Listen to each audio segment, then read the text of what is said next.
देखिए, उपन्यास पर आधारित प्रश्न। हिंदी साहित्य के इतिहास के लिए टीजीटी, पीजीटी, जीआईसी या जूनियर एडिट भर्ती, जिसमें भी हिंदी साहित्य का इतिहास आता है, उसके लिए अति महत्वपूर्ण है। भागवंती उपन्यास के रचयिता हैं कौन है? सुदर्शन। निम्नलिखित कथा कृतियों में किसका संबंध काशी से नहीं है? किसका नहीं? अलग अलग वैतरणी से नहीं है, बाकी इनके तीनों का संबंध काशी से है। हजारी प्रसाद द्विवेदी के उपन्यास अनामदास का पोथा में किस उपनिषद के सर्वाधिक स्थलों का प्रयोग हुआ है? छांदोग्य उपनिषद का हुआ है।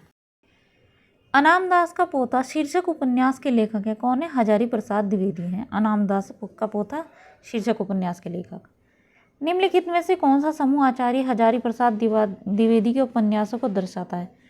बाणभट्ट की आत्मकथा, चारुचंद्र लेख, पुनर्नवा, अनामदास का पोथा। ठीक है, ये दर्शाता है। बाणभट्ट की आत्मकथा किसकी औपन्यासिक कृति है? किसकी है? हजारी प्रसाद द्विवेदी। बाणभट्ट की आत्मकथा है, एक उपन्यास है बाणभट्ट की आत्मकथा। बाणभट्ट की आत्मकथा के लेखक है कौन है? हजारी प्रसाद द्विवेदी हैं। देखिए, फिर से प्रश्न आया है, मतलब पहले भी आ चुका है कई बार। बाणभट्ट की आत्मकथा है, एक उपन्यास है। चारुचंद्र लेख के उपन्यासकार हैं हजारी प्रसाद द्विवेदी। हजारी प्रसाद द्विवेदी के किस उपन्यास को रेक्व आख्यान भी कहा गया है? अनामदास का पोथा को कहा गया है। हजारी प्रसाद द्विवेदी किस धारा के उपन्यासकार हैं? किसके हैं? सांस्कृतिक मिथ के इसके हैं। भट्टिणी किस उपन्यास की नायिका है? किसकी? बाणभट्ट की आत्मकथा। हजारी प्रसाद द्विवेदी के उपन्यासों के प्रकाशन का सही अनुक्रम है क्या है?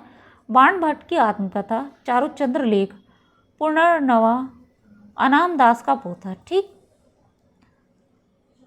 पंडित किशोरी लाल गोस्वामी का उपन्यास निम्नलिखित में से कौन सा नहीं है? कौन सा नहीं है?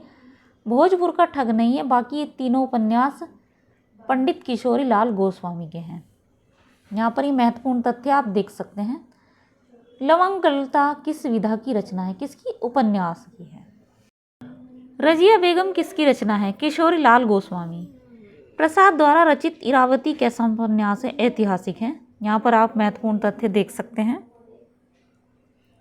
जयशंकर प्रसाद के अधूरे उपन्यास का नाम है क्या है? इरावती है। कंकाल एक प्रकार से पाप और पुण्य की समस्या का उपन्यास है।